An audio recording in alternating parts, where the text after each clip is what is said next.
व सरसकट शेतकऱ्यांना पीक विमा देण्यात यावा। कारण की चोलामंडलम फायनान्स कंपनी आपल्या संभाजीनगरला दिलेली ती कंपनी खूपच बोगस आहे। एक वर्ष तुरीला विमा देतो तर कपाशीला जातो। त्यासाठी सरसकट शेतकऱ्यांना पीक विमा भेटला पाहिजे।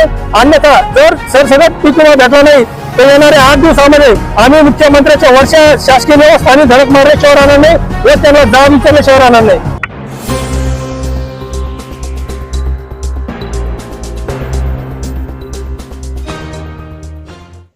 अस्सलाम वालेकुम दोस्तों, मैं अब्दुल रहीम खान आप सभी का स्वागत करता हूँ खिलाफत टाइम्स में। किसानों की कर्ज माफ़ी के लिए अखिल भारतीय छावा ने निकाला असुड़ मोर्चा। पैटर्न को बिगाड़ने का काम सरकार कर रही है, ऐसा छावा का कहना था। कपड़े उतार कर ये मोर्चा किया गया। हालांकि किसानों की कर्ज माफ़ी के लिए ये मोर्चा सारा किया गया था। आइए देखते हैं क्या कहना था इनका। बोला बोला। आज अखिल भारतीय छावा संघटनेच्या वतीने शेतकऱ्यांची कर्जमाफी झाली पाहिजे यासाठी आम्ही आज मोर्चा घेऊन निघालो आहोत। शेतकऱ्यांची सरसकट 5 लाखापर्यंत कर्जमाफी झाली पाहिजे व शेतकऱ्यांना पीक विमा हा सरसकट दिला गेला पाहिजे।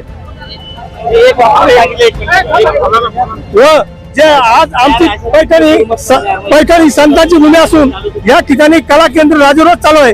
मग या पैठणच्या संत भूमीला बिघडण्याचं काम सरकार करतंय की काय असा प्रश्न आम्हाला निर्माण झाला आहे। माफ करावा, त्याचबरोबर पीक विम्याचे जे पैसे आहेत ते तातडीने शेतकऱ्यांना देण्यात यावे यासाठी संघटना आक्रमक झाली। त्यांच्या अंगावरती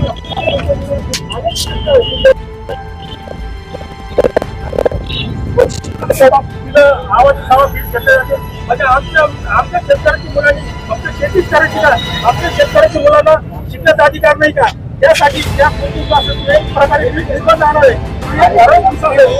आज अखिल भारतीय छावा संघटनेच्या वतीने शेतकऱ्यांना सरसकट 5 लाखापर्यंत कर्जमाफी झाली पाहिजे।